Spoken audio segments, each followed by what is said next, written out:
Say hello. Day 2 of how to become confident. Let's debrief what I said yesterday. If you haven't watched day 1, go catch yourself up. First off, we have nothing happens to you, everything happens for you. This is my favorite quote and it genuinely changed my life. This is definitely for how to live your happiest life, not necessarily your most confident. If something bad happens, everything happens for a reason. And I know people are like, oh, that's not true. It is though, bro. And then the other thing I said, if it's meant for you, it won't miss you. If you really want to nail a job interview, if you don't get it, it wasn't meant for you. Like, if it was meant for you, genuinely, if it was meant for you, it would not miss you. It would happen. There's already, universe has a plan for you already in place. So everyone's always stressing like, oh my God, I could have done this better. I could have done this better.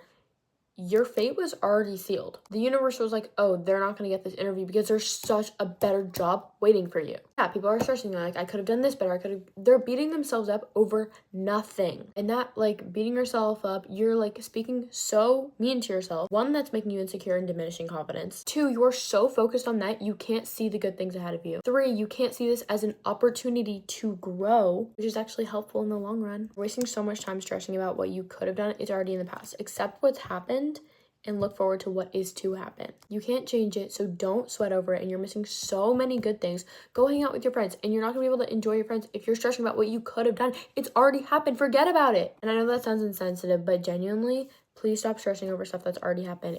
It's fine. I promise. Just accept it like, yeah, I could have done stuff better, but you know what? I'm not gonna stress over it, and I'm gonna work toward the next thing. You are going to be so much happier, I promise. Or something happens that really annoys me, I just say, nothing happens to me. Everything happens for me that had to happen so I can be successful. For example, at my high school, I would say I'm pretty successful. I'm not talking about academics because that's an entirely different conversation. I mean, my extracurriculars, so far in high school, I've gotten pretty good parts in all of the shows that I do. I also got into a select ensemble my sophomore year, which you can't get in freshman year. So I got in the youngest I could get in. First try. I also got into acapella as a freshman, which is considered pretty rare at my school. So that's good. But do you know how many auditions that I did in middle school that were absolute garbage? In middle school, I would just repeatedly get ensemble for my first 2 years of middle school, in 6th and 7th grade, guys. But yeah, because of that, and I saw how much fun people are having in the bigger roles, for me to try harder, and here I am being successful in high school. Because I had to try so much harder, now I know so many more techniques that the other people who